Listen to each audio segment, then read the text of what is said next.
respect the flag. That's all I can say.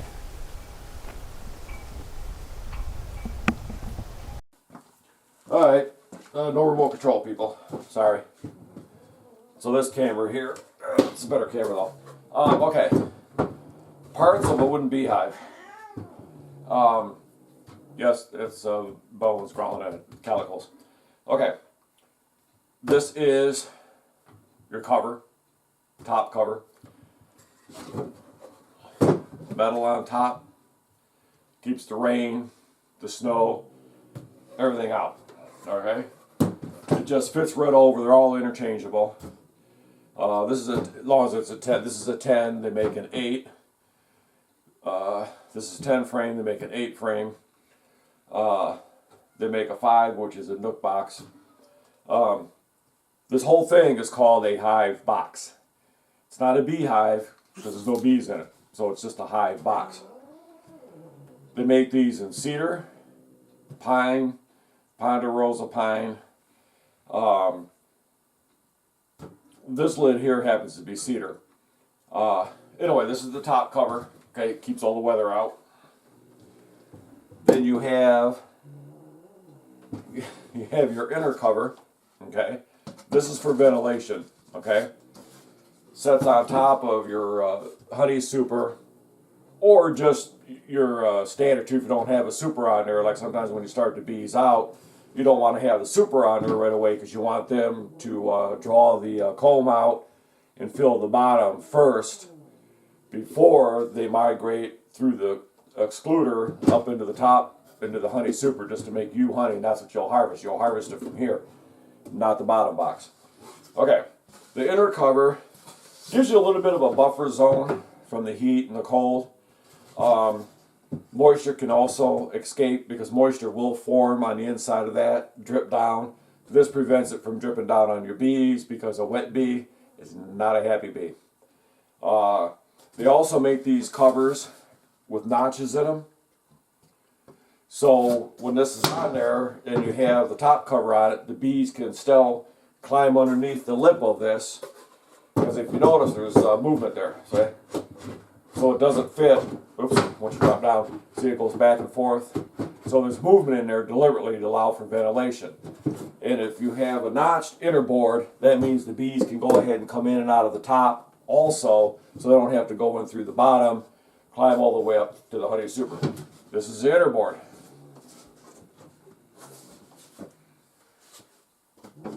This is a honey super. When you buy hive boxes, there's butt joints, there's dovetail. Dovetail joints are absolutely the way to go. This particular super in the bottom are separate that I ordered, kits that I ordered. This is all made up of extra parts that I've had from other hives. You know, your super, this is a honey super. You hang your frames in there. I don't have any frame in there. I've got one here that I demonstrated on my frames, but it does not fully together. So, you know, they just sit in there like that. Very simple, 10 of them. Like I say, there's a whole nother vid on foundations and frames, so you might want to watch that one. There's no reason to go into that here. Now, what I was talking about with dovetail and butt joints. This basically is a butt joint, okay?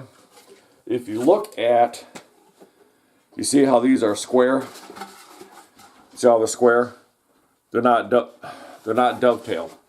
Dovetail are stronger, but I just wanted to show you the difference. You know, these cheaper ones, it's cheaper to manufacture, obviously, with the just the butt joint rather than a dovetail. But get the dovetail, better quality, more solid. I hear you, Kosh. So you want to go with the dovetail. It's a lot solid. Never, ever, ever stain or paint the inside of these. Never, ever. The bees will be breathing that in. It'll be going into them. It'll be going into the honey, and you're going to wonder why your honey tastes funky. Could make a joke there. But anyway, so if your honey tastes funky, you don't want that. You can paint the outside, you can stain the outside. Now the inside, if you want to coat it in beeswax, absolutely go ahead and do that. I have some that actually make them that do come already coated on the inside with and the outside with beeswax. So like I say, this one here is just a butt joint. Not the best way to go. I use wood glue, water resistant wood glue is what I use to put these together. I've never pre-drilled these. Some of the nails they give you are pretty big. Some of the nails aren't that long and they really don't go in, penetrate very far. So you may have to get your own nails. I use finished nails. So anyway, that's your super. This is what's called a medium super. It fits the 6 and 5/8 inch frame. Okay. Now, your queen excluder. Obviously, this is used. That lays on there, and what that does is it allows your workers to go through this. They go through the mesh. They have these in wooden also. I do have some wooden ones over there. They are buried, but they also make them out of wood with a metal mesh. They're all pretty much the same. Depends on what you prefer. I have both. But anyway, the workers can pass right through this, but the queen can't. Okay, and that's the idea of it. So you keep the queen in the bottom where she's laying all of her eggs and larvae in that. When you harvest your honey, you don't want to be getting larvae and what have you in it. So this is to separate them so the queen cannot lay eggs in your honey super. I know, Square. I know, sweetie. These are your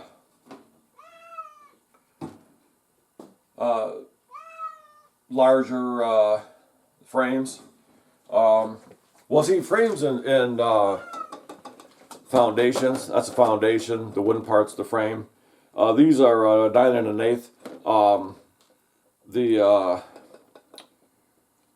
I did a separate tape on those, so I'm not going to go into those. This is a 10 Hive box.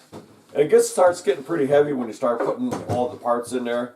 Now they do make a tool, because if you notice that you can actually shove all these all the way over to get them tight. They actually do make a tool that you set on here, and it comes in a set, so you can actually get these set perfect distance apart. Okay, so the bees can climb around easier and what have you.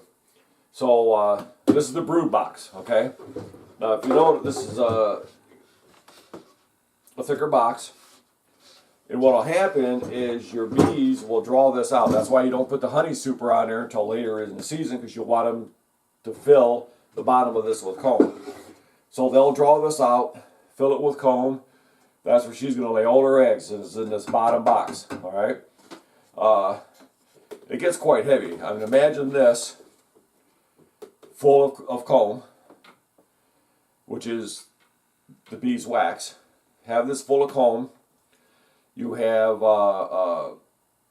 some of the cylinders, you have some of them that are filled with honey, some are filled with nectar, some are filled with pollen, some have larvae in it, some have eggs in it, because they mix it all together. So that's the idea. So you'll never harvest these. You'll leave these alone. You'll check to see if the queen in there, what have you's in there periodically. You will have a reason to do that. And remember, when you lift your frames out, this has a foundation on it. I pointed this out in my frame and foundations video. Anyway, when you lift it out like that and you want to look at it, that's fine and dandy. Don't do that. Okay? You want to look at both sides, flip it on in, spin it, and now you can look at it. Okay? You can look at it. See how I did that? Didn't do this because it could rip loose. Do it like that. Oh, okay, that all looks good. Put it back on in, spin it around, bam, now you can look at that. This obviously is your brood box. It's bigger, it's got to hold more. This is the main body of the hive is going to be in here. That's where all the work's going to be done. Your nursing bees, your nurse bees, your workers, the queen laying eggs. That's all done in the bottom box here. Set this aside.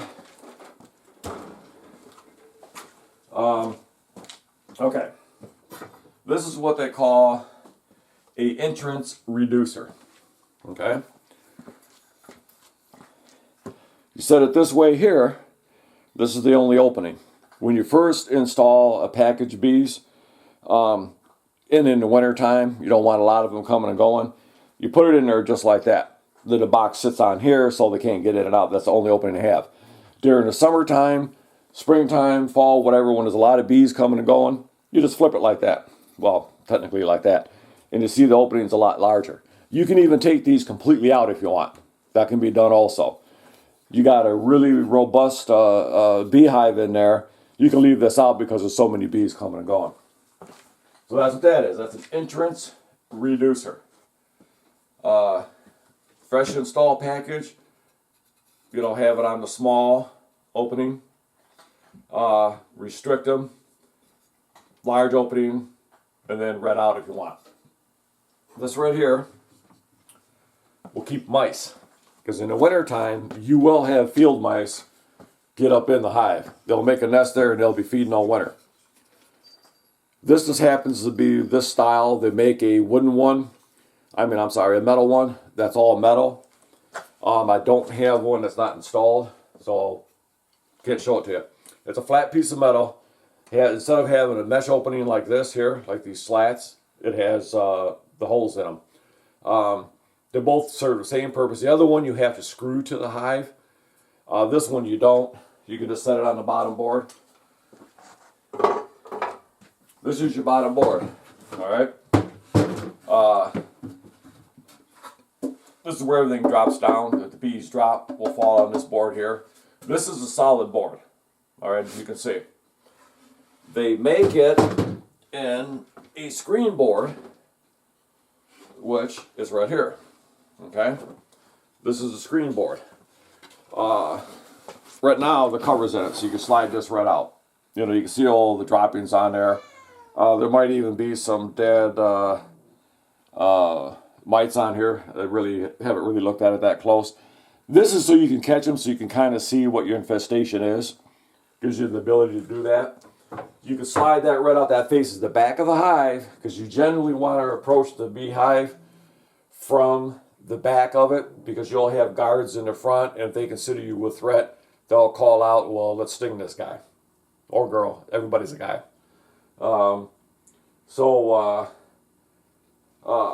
Hot summers, the beetles, the mites will fall right through the screen onto the ground.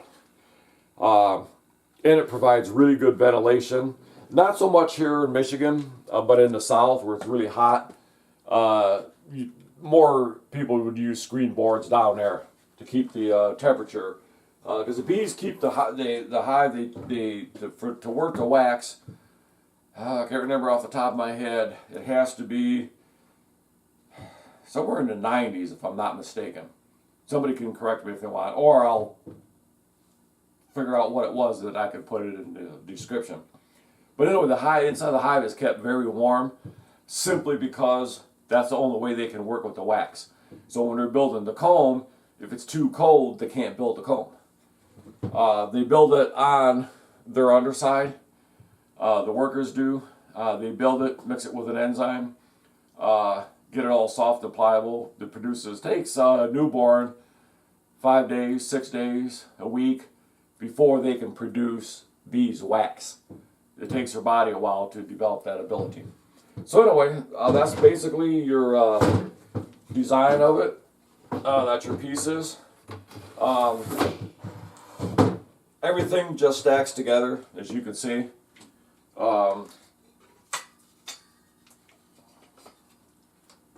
Very simple.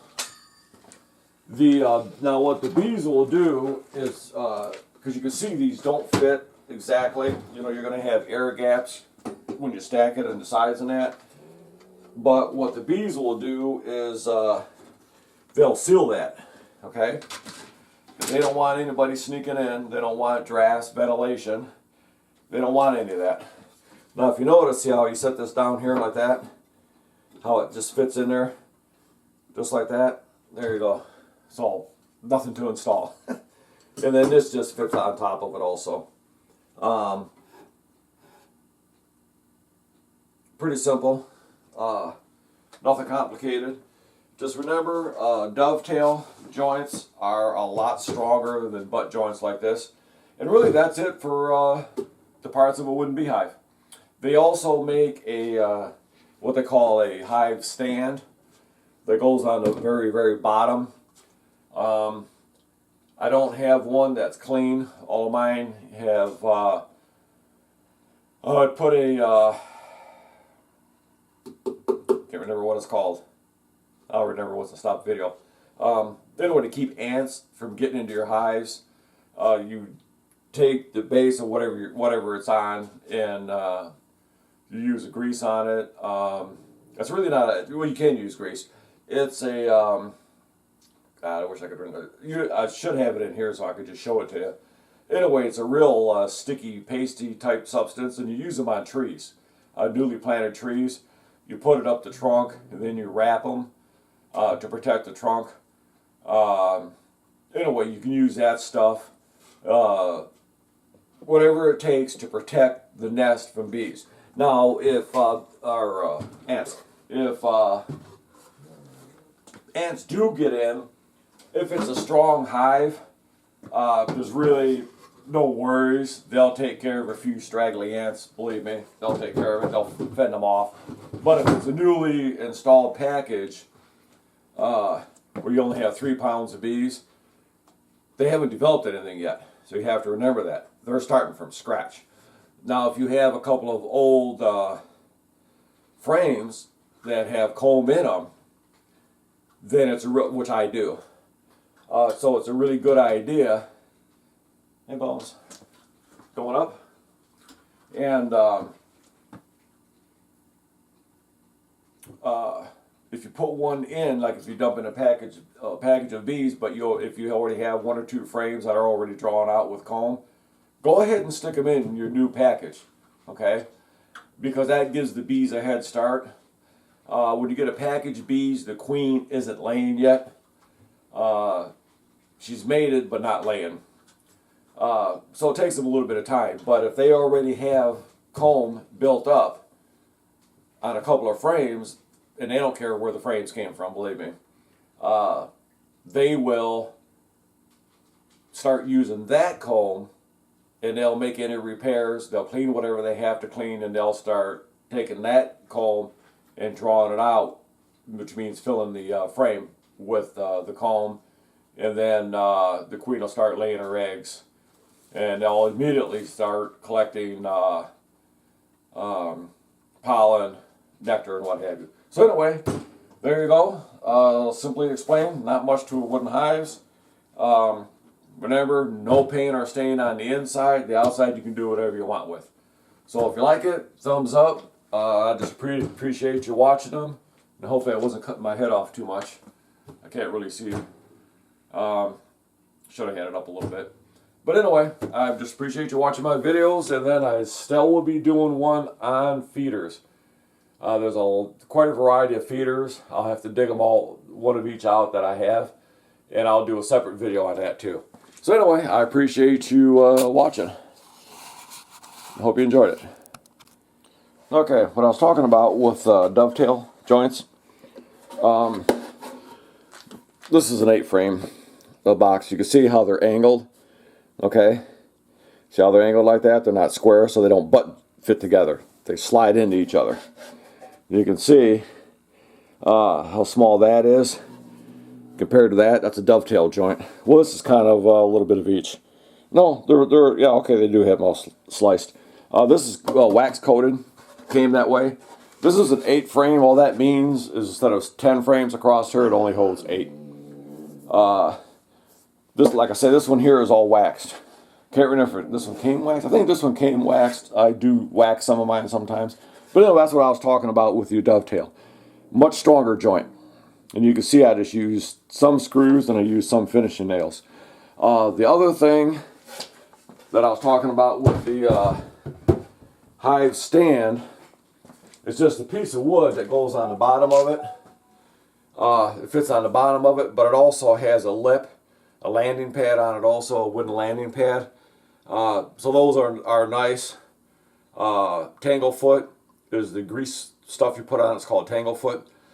You smear that around. That's why I don't bring them in, because they're all greasy. And that traps bugs from climbing up and getting into it, because they'll get stuck in the grease. The Tanglefoot. So the Hive Stand, that just has lifts it up 1.5 to 2 inches off the ground, because you can have these right on the ground. I don't recommend it. Put it on a pallet or something, timbers, whatever you want to put it on to get it up off the ground. So anyway, that's what the Hive Stand is. It's just basically a frame. The front of it's angled, so they have a landing pad. Because you can imagine, you get a lot of bees coming in and out, you need more area. So anyway, there you go. And hope you enjoyed watching the video. Appreciate you watching.